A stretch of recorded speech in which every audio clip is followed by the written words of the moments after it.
پچھلے زمانے کے بادشاہ کا ایک بہت ہی قابل غور واقعہ ہے۔ پہلے بادشاہ لوگ کرکٹ کی ٹیم میں نہیں بنایا کرتے تھے، بلکہ وہ پہلوان رکھا کرتے تھے، اور پہلوان بھی مرد پہلوان رکھا کرتے تھے۔ اسی طرح ایک بادشاہ نے اپنے پاس پہلوان رکھا ہوا تھا، اور اس نے ملک بھر کے اندر اعلان کر رکھا تھا کہ کوئی ہے ایسا پہلوان جو میرے اس پہلوان کے ساتھ مقابلہ کرے۔ پورے ملک کے اندر سے پہلوان آئے اور اس پہلوان کے ساتھ مقابلہ کیا، لیکن وہ سب کے سب ہارتے گئے۔ آخرکار ایک نوجوان جو بہت ہی دنوں سے فاقے میں تھا، اور وہ بادشاہ کے دربان میں حاضر ہوا اور بادشاہ کو کہنے لگا، میں نے آپ کے پہلوان کے ساتھ مقابلہ کرنا ہے۔ بادشاہ نے اس کی طرف حیرانگی کے ساتھ دیکھا اور کہا کہ آپ میرے پہلوان کے ساتھ مقابلہ کرو گے؟ اپنی صحت کے اوپر ترس کھاؤ۔ اس نے کہا، جو کچھ بھی ہو جائے میں نے آپ کے پہلوان کے ساتھ مقابلہ کرنا۔ تو بادشاہ نے اپنے پہلوان کو بلا لیا اور میدان سج گیا، ارد گرد لوگ جمع ہو گئے اور مقابلہ شروع ہو گیا۔ اور اصول کے مطابق، معمول کے مطابق ان دونوں پہلوانوں نے مصافحہ کیا، اور اس مصافحے کے درمیان اس نوجوان نے بہت ہی عجیب بات کہی۔ اس نے کہا کہ میں بہت ہی دنوں سے فاقے میں ہوں، میرے بیوی بچے بھی فاقے میں ہیں، میرے گھر والے تمام فاقے میں ہیں، اور میں نے یہ سوچا کہ میں آپ کے ساتھ کشتی لڑتا ہوں، اور آپ میری وجہ سے ہار جائیں، اور بادشاہ جو کچھ مجھے انعام میں دے گا اس سے میرا فاقہ بھی دور ہو جائے گا اور میرے بیوی بچوں کا فاقہ بھی دور ہو جائے گا۔ اگر آپ میری وجہ سے ہار جائیں۔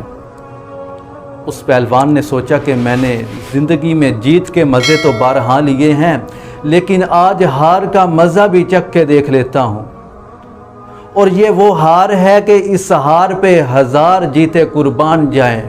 اور اس نے تھوڑی ہی دیر میں وہ پہلوان گر گیا، اور وہ نوجوان اس کے سینے پر چڑھ گیا اور اپنی فتح کا اعلان کر دیا۔ اور بادشاہ بڑا حیران ہوا۔ اس نے دیکھا کہ آج یہ کیا ہوا، اتنا کمزور، اتنا لاغر شخص، اور میرا پہلوان اس سے ہار گیا۔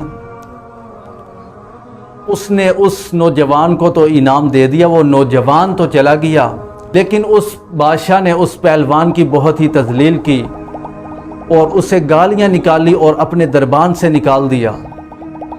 اور وہ پہلوان بڑا غمگین، اس نے کہا کہ آج میں نے کیا کر دیا، میں نے اپنی شہرت بھی داؤ پہ لگا دی اور اپنے مال پیسے کا دروازہ بھی بند کروا دیا۔ اور وہ اپنے گھر کی طرف چل دیا اور جا کر اپنے بستر پر لیٹتا ہے، اور اس کی آنکھوں سے آنسو جاری ہو جاتے ہیں، اور وہ سوچتا ہے آج تو میں نے اپنی شہرت بھی داؤ پہ لگا دی، اپنے مال پیسے کا دروازہ بھی بند کر دیا۔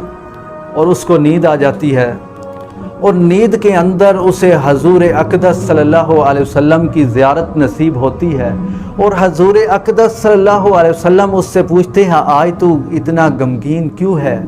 آج تو اتنا غمگین کیوں ہے؟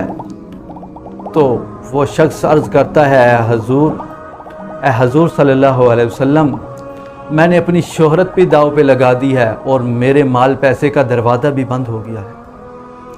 تو حضور صلی اللہ علیہ وسلم نے اسے کہا کہ آپ پریشان نہ ہوں، آپ گھبرائیں نہیں، میں نے اللہ سے دعا کی ہے، اللہ آپ کو شہرت بھی دیں گے، اور اللہ آپ کو مال پیسہ بھی اتنا دیں گے، اور ایسی شہرت دیں گے کہ آپ کی شہرت کا پوری دنیا کے اندر ڈنکا بج جائے گا۔